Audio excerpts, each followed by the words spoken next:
All right, guys, what's up?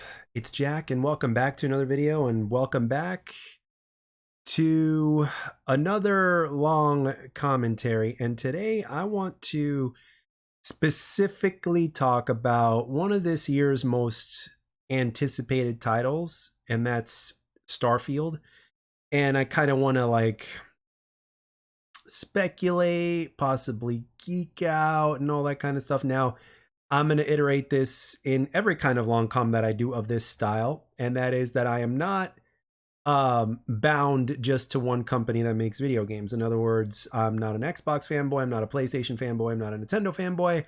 I am a gaming fanboy. I like games of all kinds and from all different platforms, and I respect each and every single one of them, even for the genres that I don't play, or even at times for the consoles or platforms that I don't have.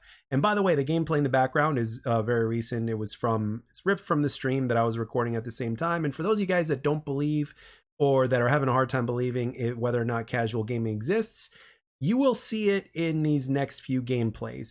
This is completely uncut from game to game on from the stream, and I just took off the volume and I put this commentary over it. If you want to watch the gameplay with the little commentary that I did live in terms of, my reactions to getting killed or something like that, then you can just see it on the live tab.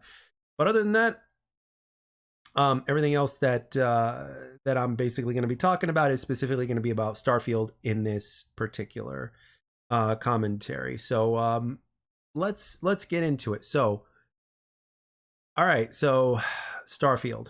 Obviously, it is by far one of the most anticipated titles that's going to be coming out this year. And it's going to have its own showcase. Now, I personally believe that the showcase is its own thing simply because of the fact that the game itself is going to be potentially really huge. And not just potentially really huge, but also in terms of what we're going to get with this game.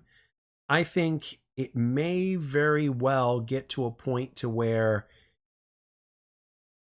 it may very well be one of those games that actually keeps us coming back simply because potentially there's going to be a lot to do, and we're talking a lot.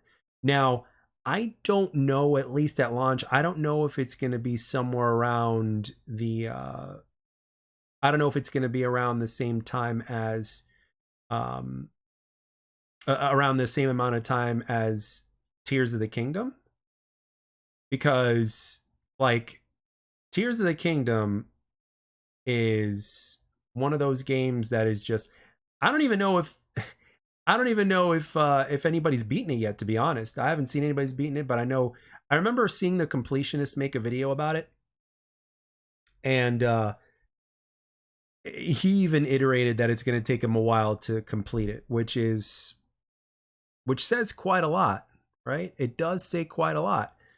And, for a guy that basically has his entire career revolving around finishing and completing games, and when you're talking about a game that's going to take so long to complete, there's something to be said about that. There really is something to be said about that.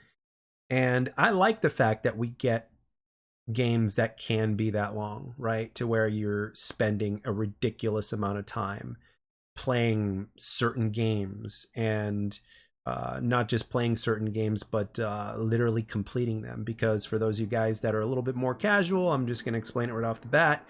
And that is, playing a game is playing a game. Beating a game is going through the game, but you haven't done every single thing. Like, in other words, you haven't unlocked everything. You haven't 100% of the game, right? You haven't unlocked everything. You haven't done everything that there is to do in the game. You haven't found all the secret stuff, you name it, right? And in some cases, this includes beating it on multiple difficulties or on the hardest difficulty, because even though Gerard doesn't, the completionist, for instance, who's one of my favorite channels here on YouTube, by the way, even though he doesn't have to do the achievements, he does them anyway. Like, he goes for 100% completion, including achievements, even though he doesn't have to in order to get 100% in the game, which is nuts. And it just goes to show his commitment and everything like that. I wonder what his gamer score is. Like, I'm legitimately wondering what in the world this man's gamer score is. I know that there's people out there that have over 1 million gamer score. I know Randall Thor 19 has like 1,000,006 or something like that. I know there might be a few people out there that have maybe a couple of million gamer score, which is absolutely incredible. I remember when the 360 announced, like when the 360 era was out, and as well as the PlayStation 3 era, they announced trophies and achievements, and I personally thought that that was really cool. It appeals to me even to this day, even though I don't necessarily go for them, but I do get a rather hint of dopamine when I do achieve certain achievements. But the problem is sometimes that certain achievements are a little ridiculous. Now, granted, there are ones that are easy. There's a lot of them that are easy for different games, depending on the game. But there are certain achievements that are just absolutely ridiculous. I mean, to this day, when I was kind of an achievement whore to a certain extent, I remember playing Devil May Cry 4, and I played that game I beat that game 6 times, and once on every difficulty or something like that. I think it was 6 times, but it was insane. I had never beaten a game that many times in my life before. The closest thing I'd gotten to was Ninja Gaiden Black, which I did that 4 times. But once I got to Master Ninja, I couldn't even get past the first boss. And yes, the difficulty was part of that, but there was also the part of the fact that I think I had just gotten over it. It's like I already did this 3 or 4 times before. It's like, what's the point? And the thing is, I did it time after, like, I didn't give myself a break. It's like I played it and then I played it again and I played it again. I just kept on playing the same game. I think if I did a little bit more methodically, I think it would have ended up different. But yeah, you guys get the point. So now with Starfield, the reason why I mentioned this also, besides the fact that it's a commentary of you and I having a discussion, so to speak, or me having a discussion with you, and you guys, if you'd be gladly enough to reply in the comment section, that'd be great. But the reason why I say this is that Starfield could potentially be a game to where it's going to be like the whole game is going to be like an achievement fest. And what do I mean by this exactly? This is what I mean, but when I say the whole game could be an achievement fest, I simply mean that the game itself may very well be like you're going to be doing a lot of stuff, right? Potentially, right? And there's going to be a lot of things to collect, like loot and guns and weapons and things to uncover, things to find. Like I think my my thing about um my thing about Starfield is that I think it's going to be its own flavor of Destiny to a certain extent. Obviously, it's going to be you're going to be exploring space and all sorts of different planets, and they've told us that there's going to be like 1,000 planets or some shit like that that you could do. Now, I don't think that that's going to be a thing at launch. I think at launch there's going to be a certain number of planets, and I think it's going to be a game that's going to be expanded as time goes on.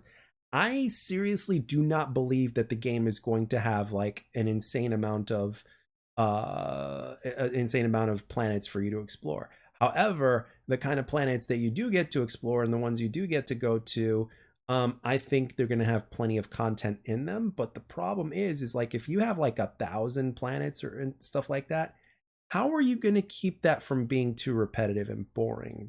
I mean, granted, I'm not as creative as a game developer, and the thing is, I'm a creative person. I could say that I am pretty creative, but at the same time, I'm also not as creative as some other people. I know my place, and I respect every single person out there that has a certain level of creativity.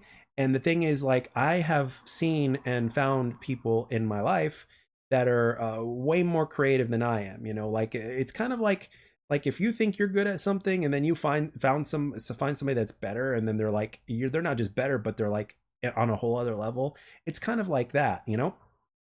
So these developers are literally paid and they spend their time creating all this shit, right? And not just creating it from an idea standpoint, but they have to turn that idea into a reality, right? It's like, okay, we've come up with this fun idea in theory, and it's like, okay, how do we make it fun? How do we apply it to our game? Yada, yada, yada.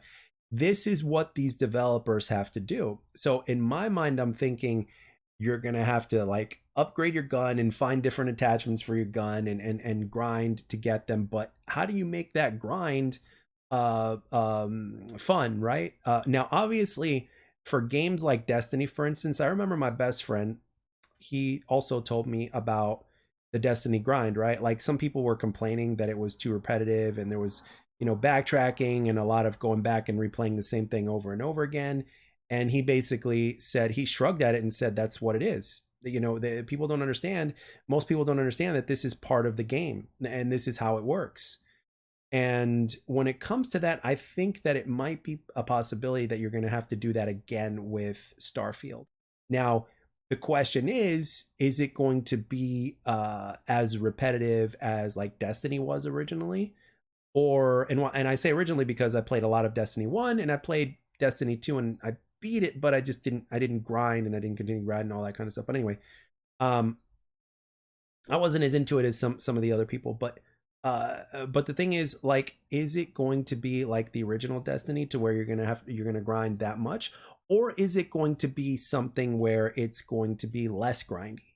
I'm sorry, less repetitive, and they're gonna come up with scenarios that we've seen in different games, but it put together. It's really difficult to create something completely new after all the different directions that gaming has gone over the years, right? However, with that being said, if you implement all these different things that from multiple different games that they've implemented into their type of game that they have, and you do it in a way and in a combination of ways that literally is uh, kind of like everything in one package, I think that that would be worth it. Like, for instance, there are different elements. There's been RPG elements that have been put into action games, and vice versa. For instance, right? There's been story modes put into fighting games, and how that goes to be. I mean, when you look at the recent Street Fighter 6, it's like they've literally done so much. And I saw the completionist Gerard's new video about it earlier today before commentating this. And really, I mean, fighting games are not, I mean, they are fighting games at their core, but it's like they've expanded so much with that fighting gameplay type of lore, or that type of foundation, excuse me. And they've managed to take other elements that were originally just for certain different genres of games, and they've implemented that into the fighting game genre while keeping that fighting game foundation intact, right? So it's like, okay, how is Starfield going to do this? That's my big question, right? Now, we've seen some footage, okay? We've definitely seen some footage, but everything that we've seen, it was very bare bones, which is one of the reasons why these guys are going to have their own showcase, which is great because there's going to be a lot of questions answered and stuff like that. And speaking of questions answered, let's let's address the elephant in the room right now. Let's talk about the frame rate for a few minutes here, okay? Now, Phil Spencer, in one of the more recent interviews, especially after the Redfall travesty or whatnot, got on Kind of Funny Games, and he basically iterated that, yes, we are going to get an answer of what the frame rate is going to be locked at, or what the frame rate is going to be, and all the details on that at the Starfield Showcase. We're going to get an answer on that. So now, some of you guys that are listening to this might be asking me, Jack, what do you think of, and I'm going to ask you guys as well, what you guys think. So, what do you think the frame rate is going to be in terms of this game at launch? And my logic side tells me that on console, it's going to be locked at 30, but on PC, it could possibly be locked at 60. And then later on, via patch or whatnot, we'll eventually get the 60, and then we'll eventually get to 120 on console. And then on PC, obviously, it's going to get to a point to where it could go beyond 120, let's just say 240 or whatnot, or depending on however, so, but at the very least, on PC, you'll be able to get to 120. Optimistically speak, like if I were to say, like, my faithful side though might say that they might make 60 at launch on console, but it won't be as consistent. Like, it won't be a consistent 60. I mean, I think we can have frame rate drops down to like 40 or 45 or 50 until they like iron it out, but there might be a performance mode on console at 60. I mean, that's what my faithful side says. And then obviously on PC, even though recent history has shown us that PCs things have been rocky lately, but the thing is, like with PC, you have to understand that the PC is a more powerful and capable platform. So I would say, especially since Bethesda games, they in the past, at least as far as I remember, have done a good job on PC. I would say that on PC, I would say that the 60 frames per second will be more more consistent in terms of like you're going to get 60 the entire time, depending on what your machine, how powerful your machine is, right? So in other words, if you have a potato, then you're probably going to have the same issues as an Xbox Series X or S, depending on how old your PC is, because there are PCs out there that people play on that are not as powerful as the Xbox Series X, believe it or not.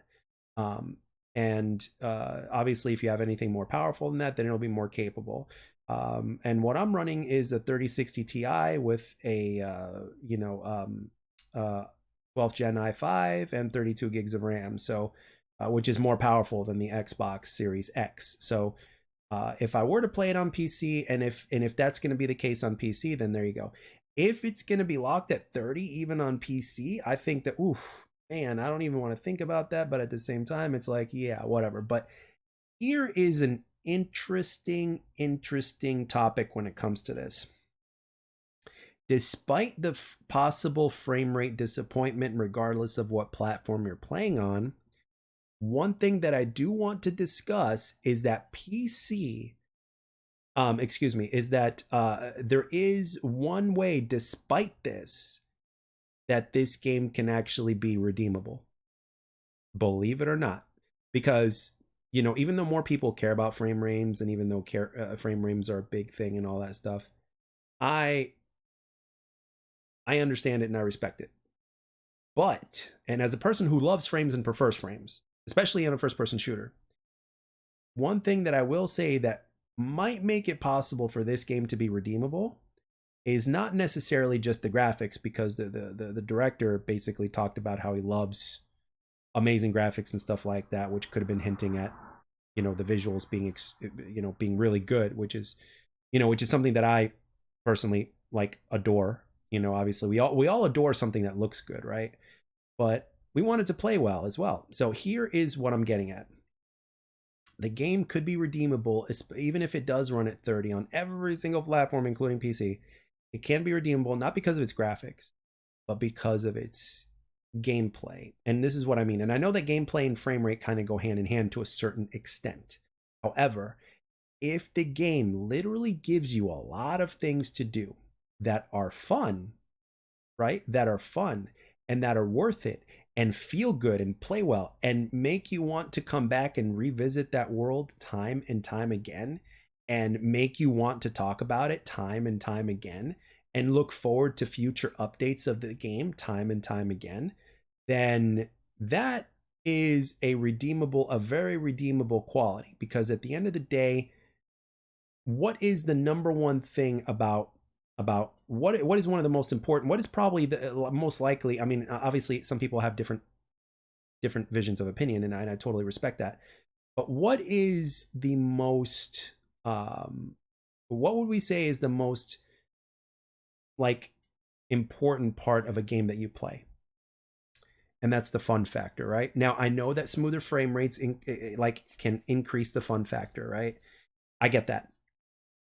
However, let's rewind time real quick to 2018, when there were plenty of games that were playing on 60 on console, and obviously on PC there were games that were playing well beyond that, right? Depending on the game, and as well as depending on the PC and how the game was optimized, etc., etc. In 2018, there was this action game with some RPG elements that was released exclusively for the PlayStation 4 called God of War.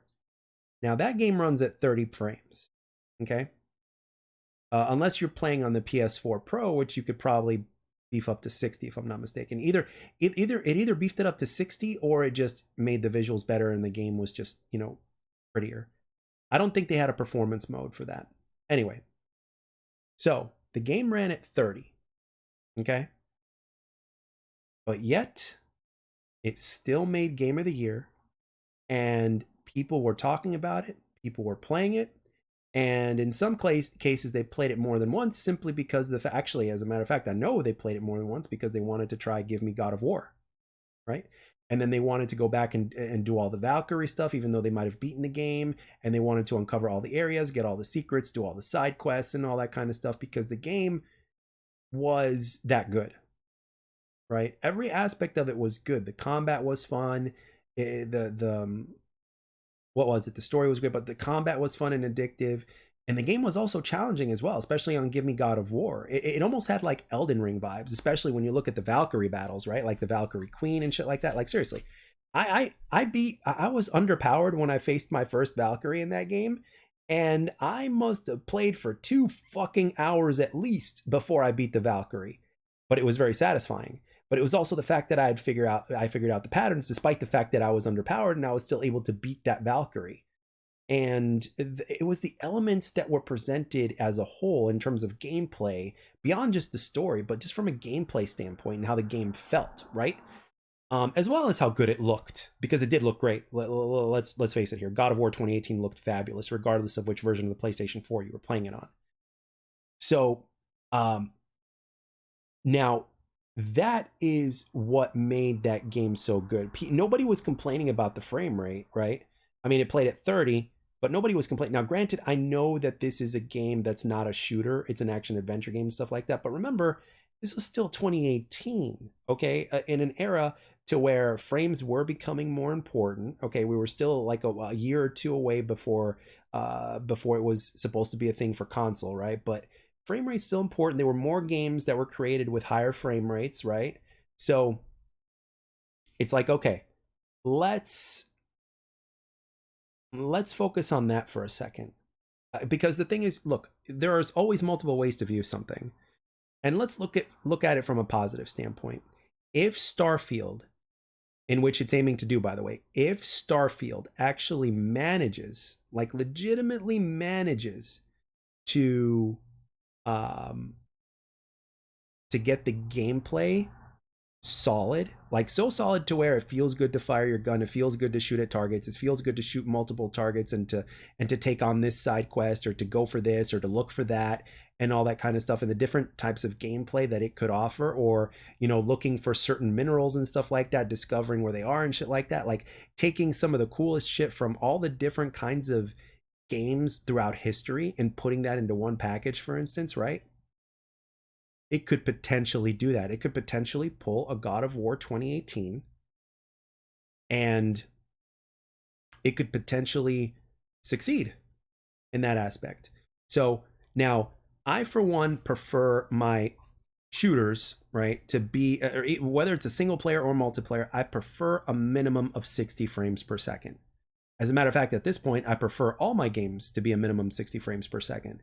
But I understand, thanks to my experience with God of War, that reminded me of this, as well as other games of the past as well, that I still love and adore to this day, right?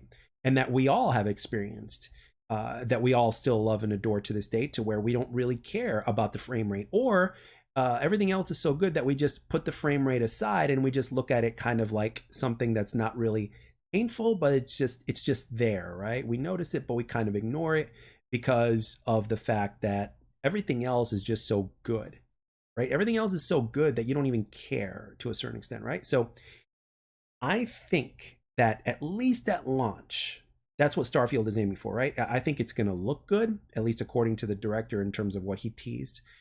I think it's going to look good. And I think that the gameplay elements, minus the frame rate, right? Take the frame rate out of the equation for a minute. I think it could very well offer quite a bit. I think it could. And if exploring the world or multiple worlds and stuff like that is addictive, if it's fun, if there's plenty enough of variety in there, and if the game feels great to play and all that stuff, let me tell you, it looks it has potential. It absolutely has potential. How can you not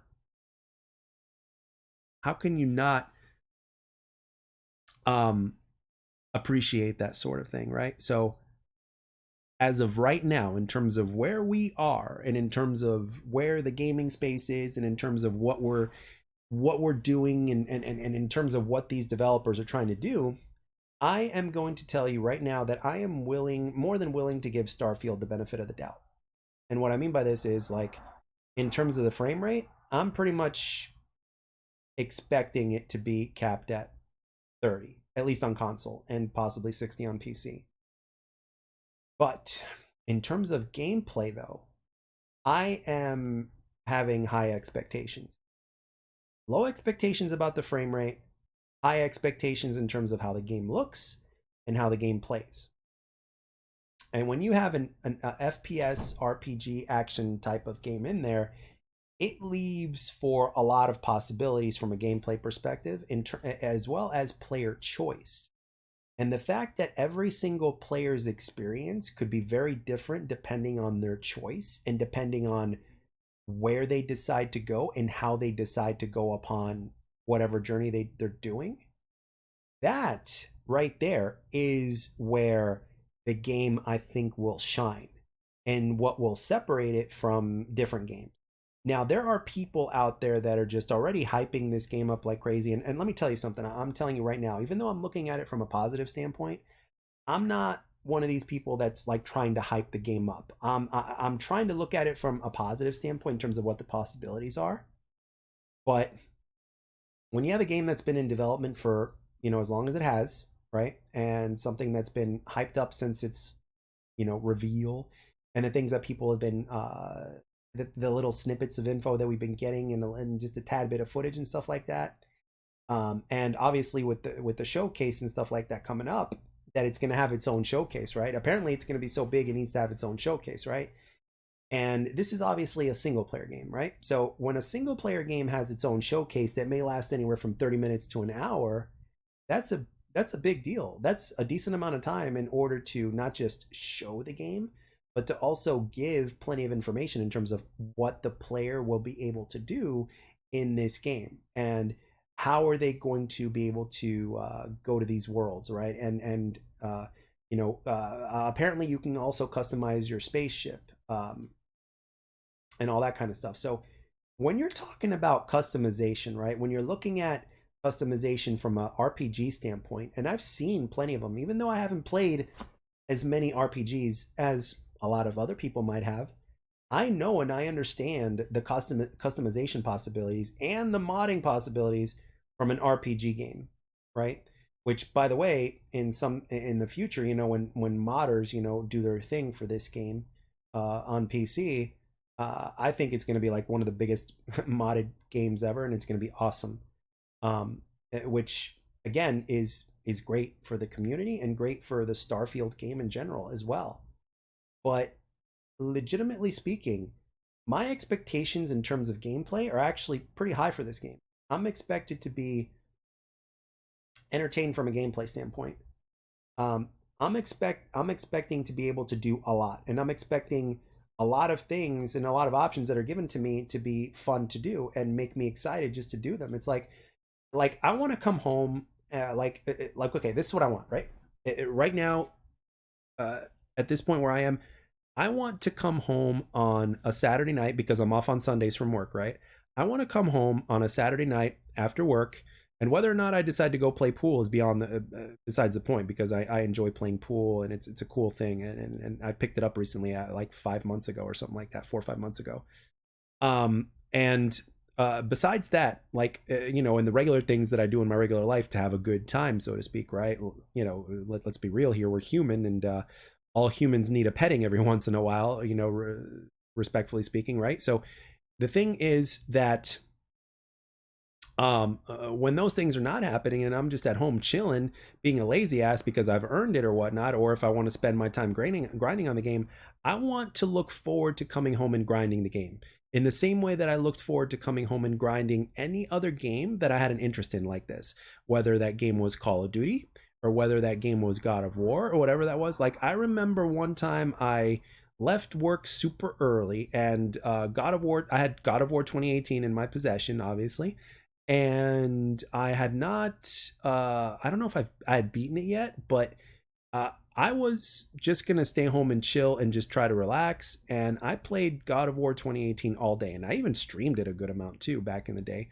You might even find it, if you scroll back far enough, you probably will find it, and because I think I streamed it on YouTube. So the thing is that, and it was on the older PC, and thankfully I was able to do so, but it was so relaxing, so much fun, so immersive, and it was exciting to do because it's like, okay, we're gonna do side quests, We're going to fight the dragons, as many of them as we can. We're going to find all the chests. We're going to do all the Valkyrie battles and all that kind of stuff. Like stuff like that is exciting to think about, and it makes you excited to go home and to grind a game like that, right? So this is what I'm expecting from Starfield. This is what players are actually expecting from Starfield. And rightfully so, because the makers of the game, right, are very capable. I remember when it was announced, when Microsoft bought Bethesda. I remember Half Ton Hammer, the guy that I'm trying to get to do these dual comms or podcasts with me. Half Ton Hammer was so stoked. He's a big Bethesda fan, like bigger than your average Bethesda fan. He's all about Bethesda games. Like if I mean seriously, he's a big Bethesda fan, and he's played a lot of their games, and he's a much more versatile gamer than I am. Like in terms of like me, I'm not gonna play a game that I'm not interested in from a gameplay perspective. He, on the other hand, he will give anything a try. Like he'll try anything, and then whether or not he likes it, like he will appreciate. And that's another thing that I love about him, is that he will appreciate all the little things that make a game great, including the story, the gameplay, and stuff like that. And for that, one of those reasons, like he's a big Bethesda fan. Like he's played so many of their games. Like he's actually the one who actually made me aware of a few of the games. And as a matter of fact, he was actually the one who talked me into Doom 2016. Despite the fact that I was kind of a fan already, but I wasn't really looking forward to it. I was still very much into multiplayer games, and he kept on telling me Doom 2016. And then I looked up stuff on it, and I was like, wow, this game actually looks a lot of fun, and blah blah blah. And then I finally bought it. It was like for $20. I don't know if I got it from GameStop or I got it from the Microsoft store, whatever it was, but I got it for like $20 on Xbox. And let me tell you, I certainly do not regret it. And I played Doom Eternal when it came to Game Pass, and let me tell you, man, Doom 2016, I played a shit ton of it, and Doom Eternal, I played a shit ton of it, and I do not regret it one bit. I think they are some of the best first-person shooters ever made.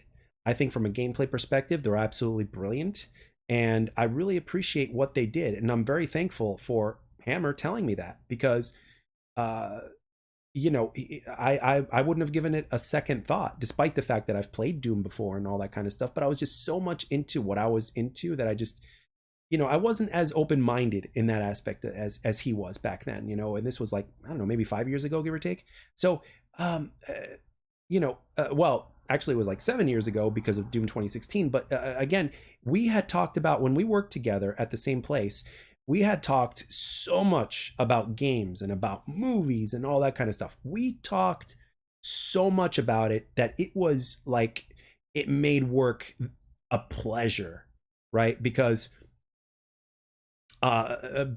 like we were cut from the same cloth, so to speak, when it came to this gaming thing, except he was a little bit different than me. Oh, and by the way, speaking of the gameplay here, I unlocked an achievement because I went on a 25 kill streak. And by the way, spoiler alert, I do not die in this gameplay.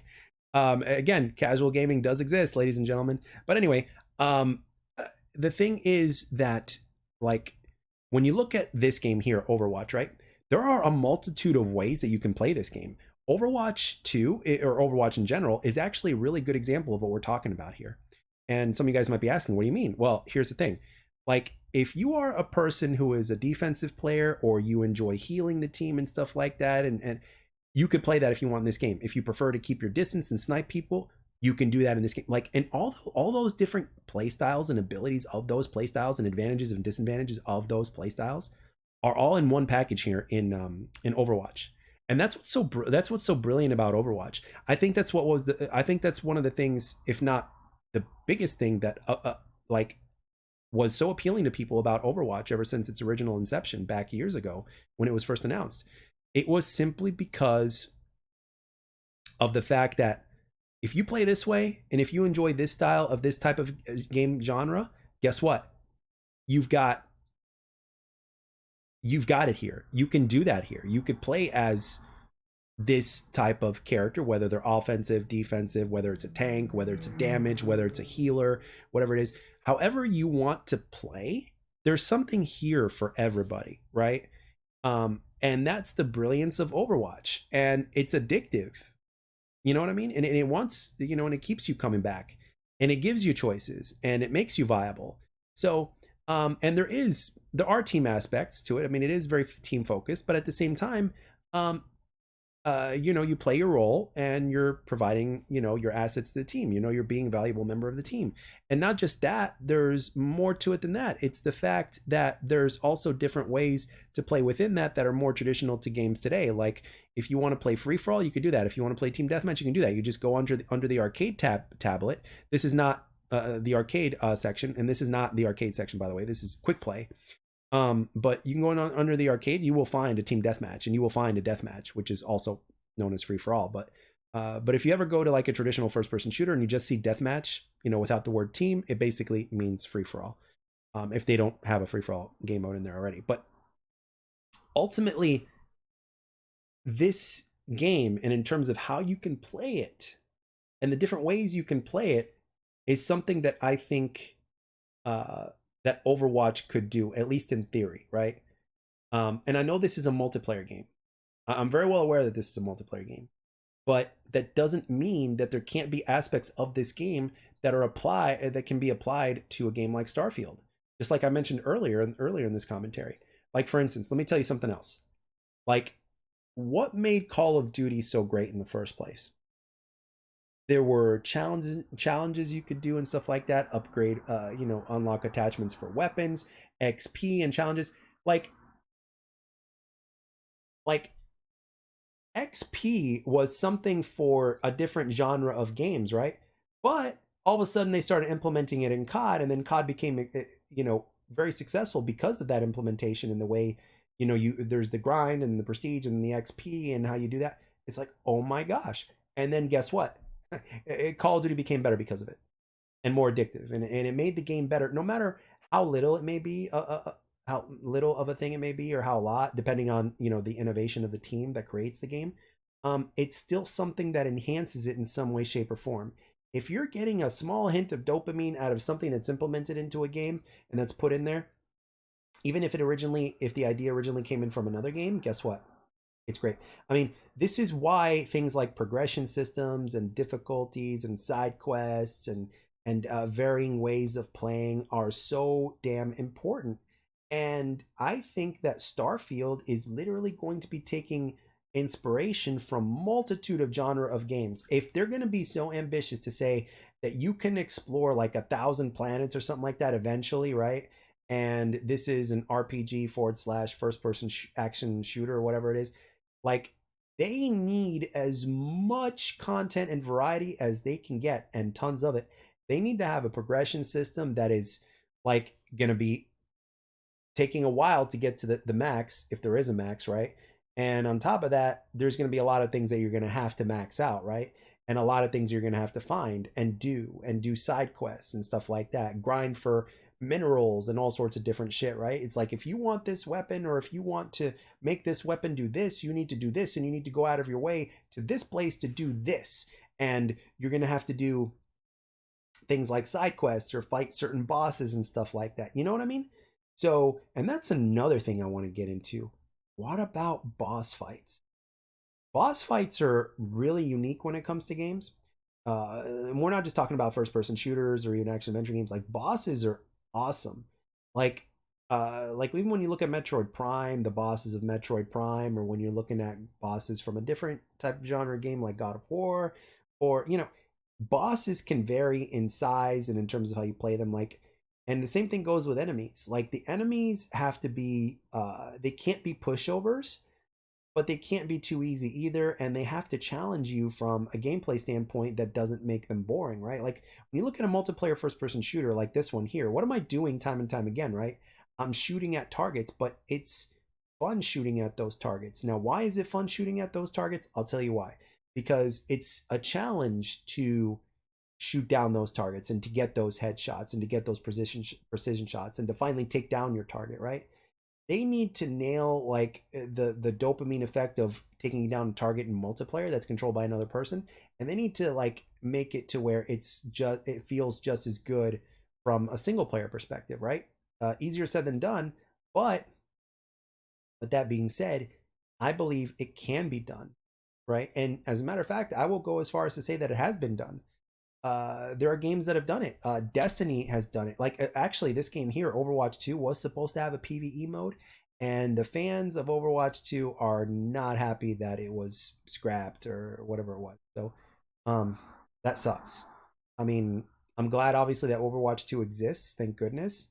It is one of the games that, if you're down, if you're not playing COD because everything is a risk, I would say that Overwatch 2 is a damn good way to go. Hands down. Overwatch 2 is a good way to go. It may not fill it's a good filler, it's a good pastime. For some people they might play it more, some people they might play less. There's a few other games, but maybe that's another video. I'm not sure, but it's definitely one that I would recommend that you at least try, and you might like it more than you think you would. So at least give it a shot. Um, but going back to what I was talking about, so the reason why there's so much hype for Starfield is because I think players out there that are not just familiar with Bethesda and possibly with everything that's been talked about this upcoming game, they kind of are pondering what I'm pondering, right? This is not necessarily just something that I'm talking from a creativity standpoint. This is something I'm just talking about what makes sense. Because, well, if you're going to have a game that's capable of such and such and such, right? And if it's going to be this replayable and if it's going to have this much content and all that other stuff, it's like if you think about it, they got no choice, especially if the frame rate is going to be capped at 30. Um, but again, it's set to be an ambitious game, and it's been in development for a long time, and the team is reputable and they are capable. Of course, I don't think there's any development team out there that has a perfect track record, and there may be a few development teams out there that have maybe a slightly better track record. But when you look at it from a creative standpoint, you're when you're doing things, you're bound to trip over a banana peel at some point in time, sooner or later. So one thing that needs to be remembered is that you cannot forget the importance um, uh, of the fact that these guys are going to try things and they're not always going to succeed, but ultimately the fact that they're attempting to do something like this from their track record and from their experience and what they've learned from other games is something that makes it incredibly ambitious. So from a gameplay perspective, let's talk about what the possibilities are in terms of what you can do on the planet, right? Now, think about all the open world or semi-open world action adventure games, first person shooters, RPGs, and all that kind of stuff that you think about what you're doing in those games that makes them fun or it makes you come back and do them again, right? Obviously, you're going to be rinsing and repeating a lot, but at the same time, there's going to be a lot of things, a variety of things that you can do to rinse and repeat, right? So let's say, for Batman Arkham City, for instance, there's a few things that you can do. For instance, like um, let's say you had those augmented reality training things to where you had to fly in rings and stuff like that, or do that like with your spaceship in Starfield. Like I'm thinking there's going to be stuff like that for you to do. And from your spaceship in Starfield, I think that there's the possibility of like you're literally going to have to be in your spaceship and do specific things in your spaceship and we're not just in order to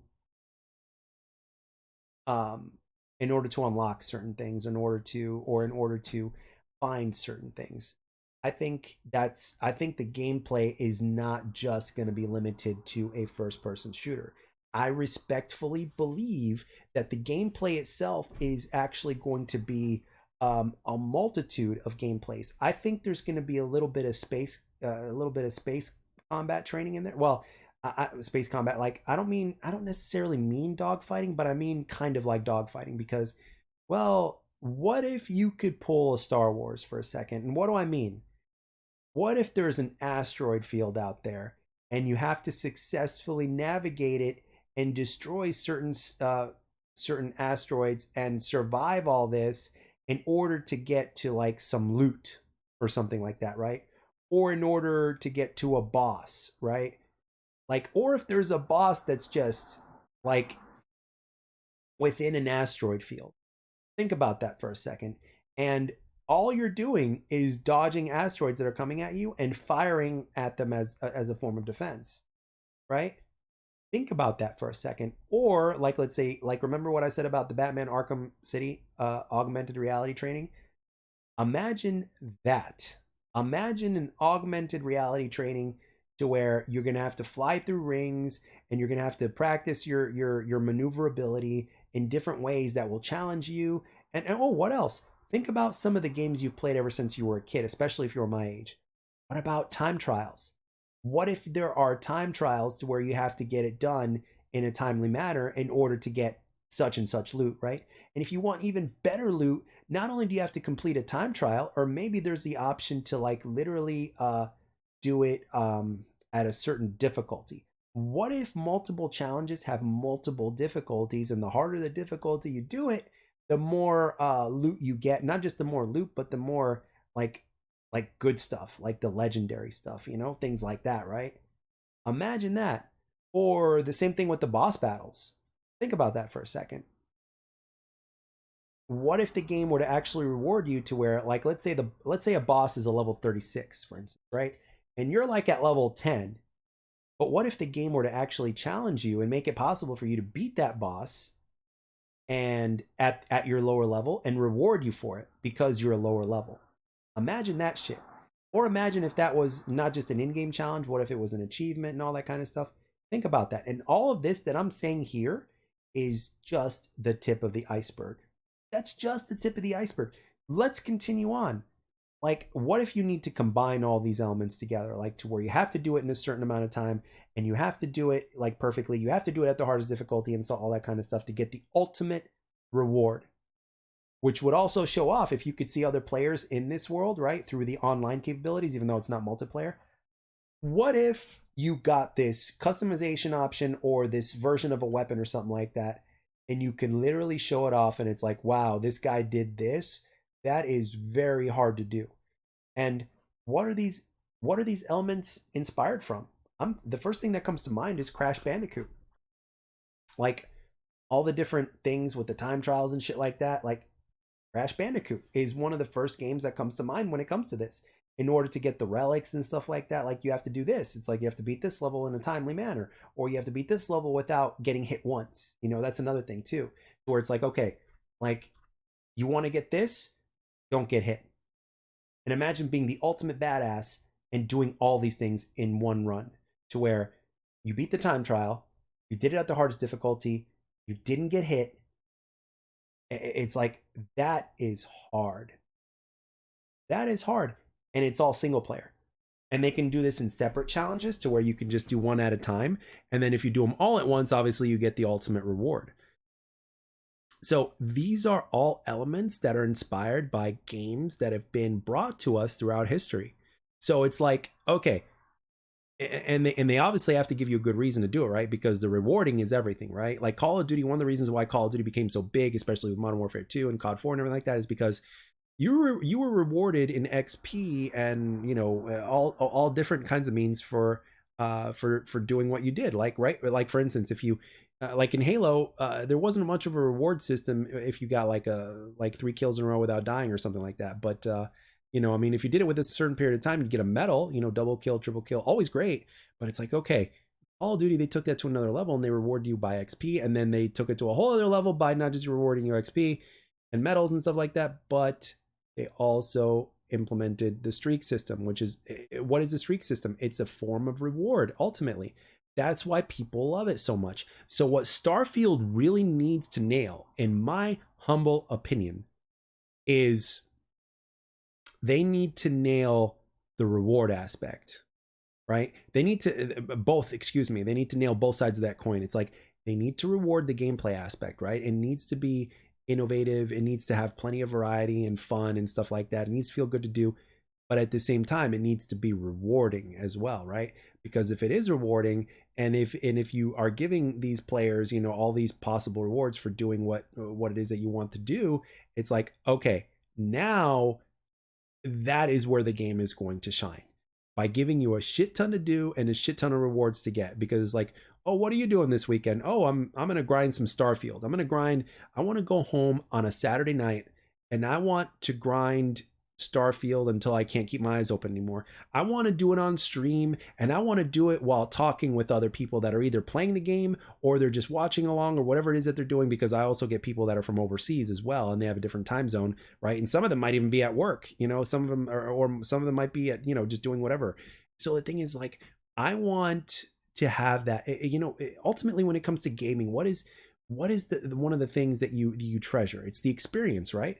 It's the experience that you have with those games and with the other people that you experience them either with or without. So like one of my favorite things, and like I've talked about this with Halftone Hammer when we were working together, it was like we endlessly would talk about our experiences with all the different games that we played, especially if one of us had an experience that the other one didn't have, because of the fact that maybe one of us had a game that we didn't have, that the other didn't have, or a system that the other didn't have. And we would tell each other these stories about our experiences, and it would make time at work go by fast.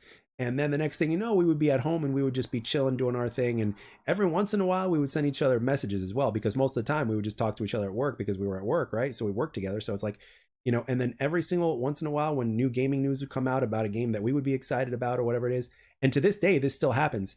I would get a text message, and sometimes I'll text message him as well. And we talk about this shit. We are still very much, the kids that we were, when we were kids. We're just a little bit older now, but we're still those kids that love and treasure that sort of thing. And it's got nostalgia is great and everything, but it doesn't have to do much with nostalgia. But the thing is, that is another thing that I want to get into. Starfield can actually tap into nostalgia, and we know thanks to Quake. Excuse me, not Quake. Excuse me, I apologize.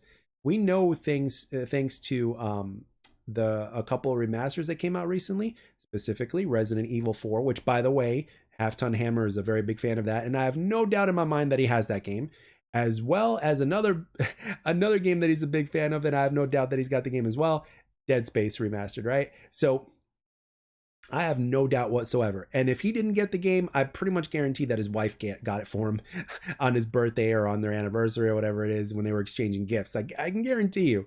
So the thing is this, right? They can actually tap into nostalgia when it comes to this. And yes, it goes into gameplay. Like, I don't think they're going to do this because it's a very specific type of game. But if you were to sort of, let's say, do a little bit of a part of certain missions to where there's a little bit of nostalgia in the gameplay, like back in the day, games like platformers and like for instance, Doom Eternal, for instance, right, added in some platforming into their game, which is something that these guys could do as well. Which, if they do it right, it can enhance the game, especially if it actually gives a player a reason to do that platforming. Some players might find it a little annoying, but I think it just depends on the game. But with the ambition of what Starfield is trying to do, or at least what I presume they're trying to do, you know what they can do? They can literally take platforming elements from some of the best platformers out there and literally have that in their game. We've already seen with some of the advanced movement to where the game actually, it takes you from first person to third person. And I think it's a first person game, but there's some third person elements in there. So it's like, well, what if we go into third person mode in this part of the mission simply because of the fact that there's some platforming involved, right? And what if they actually took it a step further and they did specific missions to where there might be a little bit of side scrolling required, like very briefly. Like, for instance, when you look at Metroid Prime, for instance, right, when you turned into the ball, right, when you morph ball or whatever the hell it's called, I apologize for lack of terminology here. When you did that, right, it changed the gameplay, but it was part of what made Metroid great, right? It wasn't something that like necessarily took over Metroid Prime very much, but it was welcomed and it fit into the Metroid thing. So it's like, well, what if there was a little bit of side scrolling for very specific parts of missions in Starfield, right? Or what if you remember those space combat shooters, kind of like Galaga, so to speak, right, where you had to dodge projectiles and shit like that? They can implement that into this game too. I mean, seriously, Starfield has this Again, when you get creators like this that are making this game, that are known for their games, and when it's said to be that ambitious, it's like, okay, it's like, why not implement this as well? So I mean, again, it doesn't have to be the main bread and butter. As a matter of fact, it's not supposed to be. First person shooter with some third person shooter elements, action RPG is what this game is at its core, and that's what needs to be the main event. But that doesn't mean that you can't add a little bit of this or a little bit of that, especially when you're thinking about how to reward players and how to give gameplay variety and shit like that. Absolutely. And then let's talk about, for a second, let's take a little break from the gameplay real quick, and let's talk about something that we all appreciate, and that's the visuals, right? When you're talking about going to different planets and exploring different worlds and stuff like that, some of the big things that come to mind when I think about this is Star Wars, right? Like, look at um look at Coruscant. Look at that beautiful city of Coruscant, right? It'd be cool to have something like that in Starfield, right? Where a planet is like that. Or like, let's say you have an entire water planet. Or let's say you have a planet like Mustafar, right? To where it's all like fire and lava and shit like that and mountains, right? Think about that for a second, to where every planet is different like that. And then you have your ice, you have, you know, and then you have your beautiful place, and then you have like, and then you have your creativity, right? Because when you look at games like let's say Spyro the Dragon, for instance, um when you look at games like Spyro the Dragon, like for instance, let's focus on the remastered for a second. When you look at the different worlds that that game offers, when you go through those, you know, little portals and you go to these little mini worlds or whatnot, right, that are basically levels of the game, that have a different look to them and with different colors and different weather, you know, depending on where you're going, whether it's snow and ice or whether it's a nice beautiful day or whether it's the sunset and stuff like that. Like, there could be literally a planet that literally has all these different elements in there. So let's say at any given point in time, let's say you want to spend your time going to, um, let's say you're feeling snowy today, right? Kind of like Call of Duty maps, right? Like, people love snow maps for a reason, right? But anyway, let's say you're feeling snowy today, right? And you're like, you know what? This is what I'm going to do for this gameplay session. I'm feeling like snowy. I want to visit some beautiful mountains out there in the snow, and I want to see a bunch of ice and stuff like that. And I want to grind this world, like almost as if you were playing a different game, right? So you get a chance to do that with this game if they're going to be that ambitious and go to that many different, go to those many different planets. And like, let's say next weekend you're like, you know what? I want to go to a nice beach. I want to go to a nice beach, and I'm thinking about a place that's like a beautiful sunset beachy place, like in one of the levels that I saw in Spyro the Dragon. Or like, let's say you want to go to a forest that's a lot like Endor from Star Wars, or that's a lot like some of the other games you might have played that have had forests in them, right? Or like, let's say you actually want to spend some time underwater. What if you can develop your own type of craft that can go underwater, and you can actually go underwater and explore different shit? Or you just put a suit on and you explore different shit by going underwater, and you have to worry about things like, you know, like sharks and looking at different fish and stuff like that. Or take for instance, let's go back to Arkham Asylum real quick, right? You know how you had to like kind of take pictures of different things, right? Like, you had to look around the asylum and take different pictures upon the clues that you were given from the Riddler. What if you did that in Starfield, in all the different kinds of worlds? And it's like if you see, you know, a shark of some kind, like a great white, for instance, you know, you had to get into a position in order to take a picture of it, right? Imagine that for a second. Like, imagine that. I think that is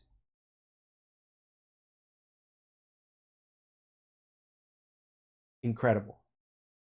Um, to where you had to take pictures of all sorts of different things, and then like it is a gameplay element and there are clues. And imagine if you actually had to do something in order to unlock the clue, right? So let's say you found something, and part of your reward is you got a clue in terms of what you could take a picture of or a snapshot of, right? Because ultimately, what are you doing in Starfield? What is it said that you're doing in Starfield? You're exploring all these different things, right? You're exploring these different worlds, and you get to see all these different things and these creatures and shit like that. Like, think about that for a minute. Like this entire premise of what I'm talking about and what other people have talked about is why the hype for this game is so high. This is why Starfield's hype is as high as it is. This is why Starfield has potential to be a game that is literally combining all sorts of different elements from different first person shooters that um not just different first person shooters but different genres of games that are in that could be in this game, because different genres of different games have implemented different genres into their game. So when you look at what Starfield is actually setting up to do from a creative standpoint, and in terms of, this is what I think they're doing, really, this is what I think they're probably going to do. So when you look at it from that standpoint, I think that um, I think that ultimately that is what the creative vision of what Starfield is. Um, and I think that's what they're going for. Again, I could be completely wrong, but I don't think so. I don't think I am completely wrong. I think that that's actually what they're going to go for, and I think that's what they're actually going to accomplish. I think Starfield has tremendous potential in order to reach something like, in order to accomplish something like this, because um, they've been going at it for a while, and I know that this is huge. I know it's absolutely huge to accomplish something like this, and for it to be incredibly time consuming as well. But I think that it's certainly possible for them to do that. I think it's very possible for them.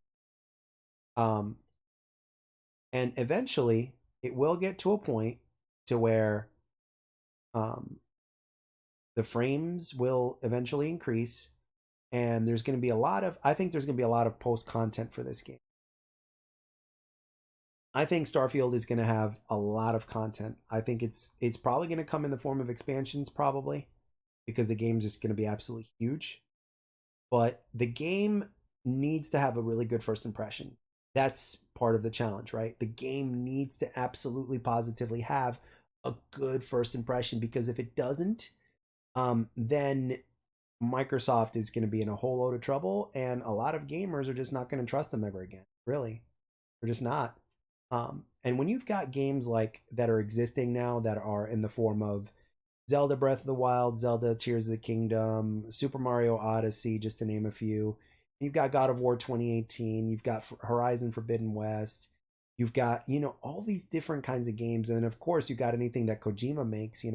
When you think about all this stuff, it's incredible. And and speaking of Kojima, I mean, there could very well be stealth elements into this game, right? And again, I think the game is going to give you options, but I think at some point there's going to have to be some elements to where you're going to have to sneak in from point A to point B without being discovered, right? Without being discovered at all. I think that's something that's a huge deal. Um, and I think a lot of gamers love it. I mean, when it comes to single player games, I don't mind stuff like that. I don't mind single player games having stealth elements. And there was one point in time when I did play Splinter Cell, and I think Ghost of Tsushima also has some stealth elements in there. I apologize, I've not played that game, at least not yet. So, think about that for a minute. Ghost of Tsushima is, it's got stealth elements in there. Splinter Cell has stealth elements in there. Metal Gear Solid has stealth elements in there. So it's like, when you think about it, these games became the games that they were simply because they managed to blend certain gameplay elements as well as, keeping their core of what they are in the first place. So whenever a sequel to these games would come out, fans would be hyped because they're like, yes, this game did this very well. But it's like, I wonder what else they're going to add into it that will enhance it, right? And that's what Starfield is, really. I think Starfield is going to be like, it is a first person shooter RPG type of game and whatnot, but it's like, I think ultimately that it's going to be a hybrid game. Like, I think it's going to be a legit hybrid game. And I, for one, am excited about it because when you have that kind of ambition, you could literally appeal to everybody. Like, who would not want to play your game, right? Because when you think about it, you got the game is going to be out on day one on Game Pass, right? And everybody's going to play it, especially if the showcase hits a home run. Everybody's going to play it. There's just no doubt that everybody is going to play this game and that everybody is going to be hyped about this game. And eventually, what's going to happen is that because of the ease of access of Game Pass, right? And the fact that people just don't have to dish out 70 in order to play the game and just get a subscription to Game Pass and play it, it's another big thing that literally invites people in. And if the game is that good and that ambitious and everything else, then you've put yourself on the map, which is what Xbox desperately needs to do because they've kind of been off the map for quite a while for a multitude of reasons. So when you look at all the different games that have been implemented throughout time, the Gears of Wars, the Halos, the Batman Arkham Asylums, the Batman Arkham Cities, the RPG games like Final Fantasy, right? Elden Ring, the difficulty with the Elden Ring, but the rewarding aspect of it. Looking around, right? Looking at different games and exploring different games and the worlds within those games and how massive they are. Like Elden Ring was a massive game, is a massive game, right? So think about that for a second. This game could be that massive for what it's trying to do. And if it's ambitious and if it gives you that many different things to do and it's like, bro, like this game could in theory, again, I'm just being theoretical here and I'm just speaking from a positive standpoint. It could in theory be one of the best games we've ever played and it could be in theory the best game since Elden Ring, right? Because Elden Ring was praised so much for many different reasons and the difficulty was part of that formula. So if people can get past the difficulty, then I'm pretty sure they can get past the frame rate issue, and eventually that's something that will be resolved as well. But when you think about that for a minute, it's like the possibilities from a positive standpoint are are really high for this game. I think they're really high. But uh but do I think that this is what they're trying to do? Um I think it could be yes and no. Um I think they're going to do it, but maybe not to this extent, or I could be wrong, and they could be very well be doing it at this extent. Um, that's what I think. So the answer to the question is yes and no because I've never been 100% right on any sort of speculation or prediction. However, I think over time, and if this game is going to last year after year after year, and if they're going to, um, and if they're going to accomplish certain things year after year after year, it's like, okay, let's think about which direction they can go. Are they going to give us more of the same, or are they going to add a few different elements into the game in small doses that will enhance the game? So that is something that they could implement as well. And the thing is, they can do it because we don't know too much about Starfield.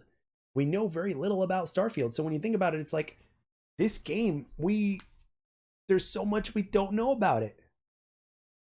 And it's amazing that we don't know it. So the fact that we don't know so much about it is what gives it potential to literally be a little bit of everything. So my thoughts on Starfield are everything that I've divulged here in terms of what it could possibly do. And I believe that it can do this. Um, I think, depending on what we see in the showcase, we'll get a much better idea in terms of what the possibilities are and what the possibilities are not. But in terms of in terms of all this, again, this is a pre showcase prediction, so to speak, and speculation, obviously. But something tells me that they're going to try to do something like this, and I think they're going to do a good job.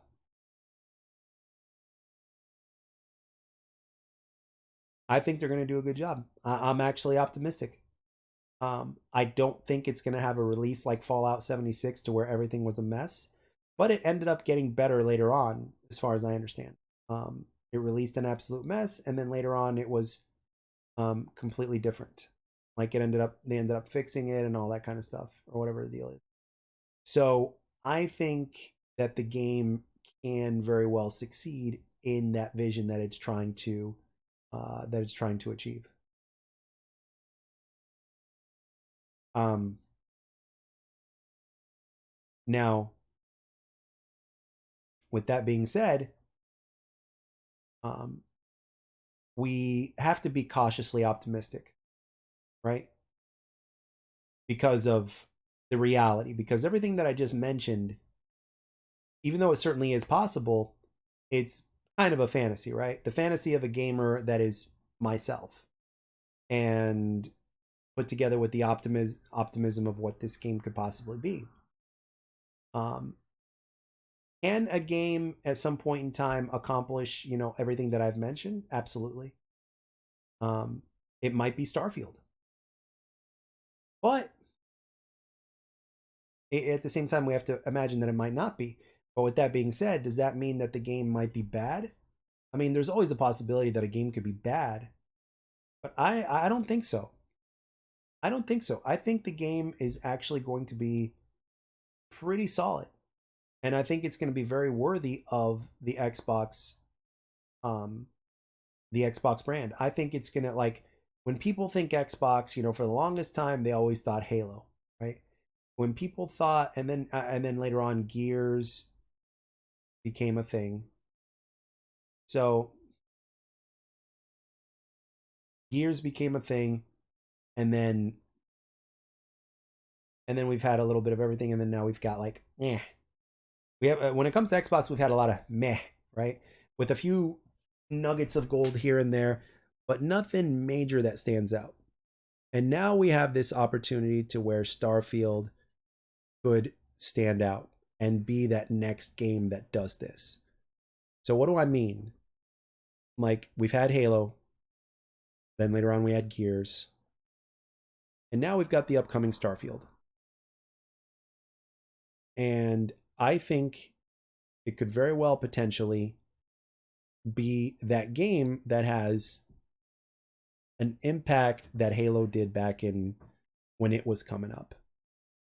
Um, Potentially. Do I think that um, that it might be a quote unquote system seller? No, realistically speaking. In my fantasy, like if my fantasy were to come true of everything I mentioned here, I would say yes. Um, but it just doesn't work that way. My fantasies and thoughts like that don't necessarily become reality. This is just, optimistically speaking. But it can get people to kind of turn around and turn their heads and be like, you know what? This is a hell of a game. I wish I had an Xbox, or I wish I had a PC to play this. Or I do have a PC and it's like, hey, I could play this. Let me give it a shot. Um, it is possible. I don't want to say it's unlikely because the potential is there, and we will know about it come uh come next week. We will know about it, and we will know what direction this game is headed in finally after all of this time. So at this point, I'm very curious in terms of what they're going to show and how long the Starfield Direct is going to take place, or the showcase is going to take place. I've already talked about the Microsoft side of things, but I wanted to specifically just talk about Starfield in this one. And one other thing that I forgot to mention was that I'm glad that they kept the advanced movement to a minimal, because it is space themed and stuff like that. I'm glad they kept it to a minimal, but at the same time, there's so much more they can do with it. But it's a single player game, so therefore, it's not like multiplayer. But the thing is, like, even something that's too advanced in that aspect can detract or unattract even the casual player. But I'm gonna say that I'm gonna say that it's gonna be good. It's gonna be good. I think it's gonna score high, and I think its ambition and the execution of that ambition is what's going to eventually get Starfield to where it needs to be and what it's setting up to be. But with that being said, there is a possibility that the game may have a little bit of a rocky start to where it'll just be slightly above average, and then later on something's going to happen and it's just going to be big. But the thing is, like, if Starfield really wants to have that kind of impact, they need to be amazing from the start. They can't be half-assed, or they can't be this, or they can't be that at the start. They need to have not only a good first impression, but like good first everything. And that's why Starfield is and on top of that, it's incredibly ambitious. So you put all those things together in one shot, it's like this game is either going to be a huge disappointment, or it's going to be so amazing that people just didn't see it coming. But we'll see. We'll see. I, for one, am really very much eager to anticipate. So I think it's going to be cool. And I think we're in a very unique place to where we actually get to find out what is going to happen with Starfield. And again, a lot of people are hyping it up, and my positivity may not be, may seem like I'm hyping it up, and I might be, but ultimately, I'm cautiously optimistic, but I'm looking at things from a positive standpoint, and I think that the game is going to be good. And if you set your expectations low, the game is going to be even better. And the reason why you want to set your expectations low, despite of everything that I've just mentioned here in this entirety of this commentary, is because you can't ignore historic facts. So, but I think it's going to be great. I think it's going to be great. And I think eventually,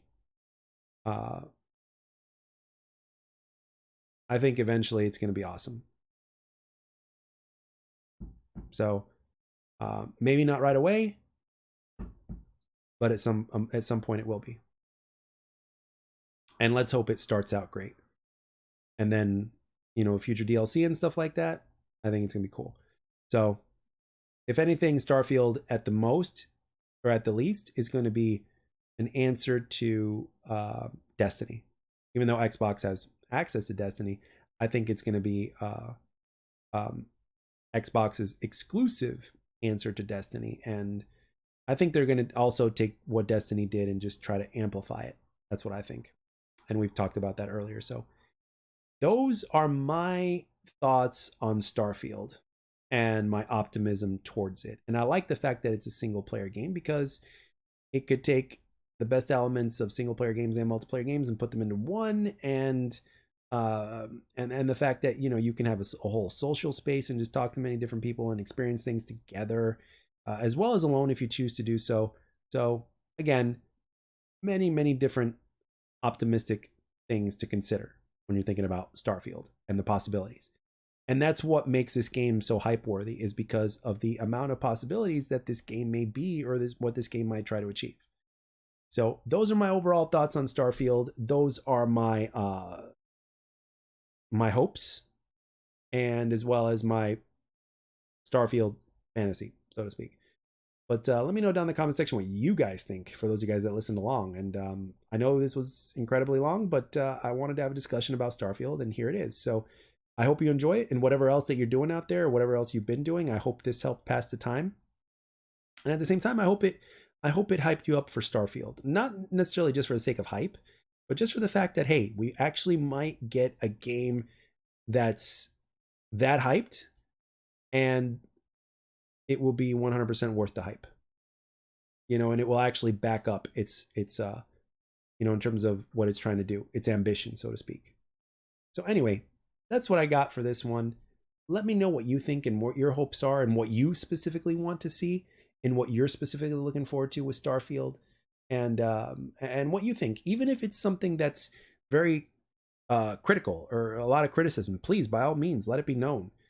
Because there's always two sides to one coin, but this is just my optimism when it comes to the game. So anyway, thank you very much for watching and or listening. I really appreciate that some of you guys are taking the time to listen to this. And if it helped you get past your work shift or whatever it was, please let me know, because that's one of my favorite things, is like, if I'm entertaining somebody in some way, shape, or form, or helping them in some way, shape, or form, no matter how small, I'm all about that. I love it. I adore it. So thank you again very much, and I'll catch you guys on the next one. And I'll catch you after I'll catch you probably after a long commentary about the Starfield showcase. I might even stream the showcase live or something like that, or I might break it down, who knows.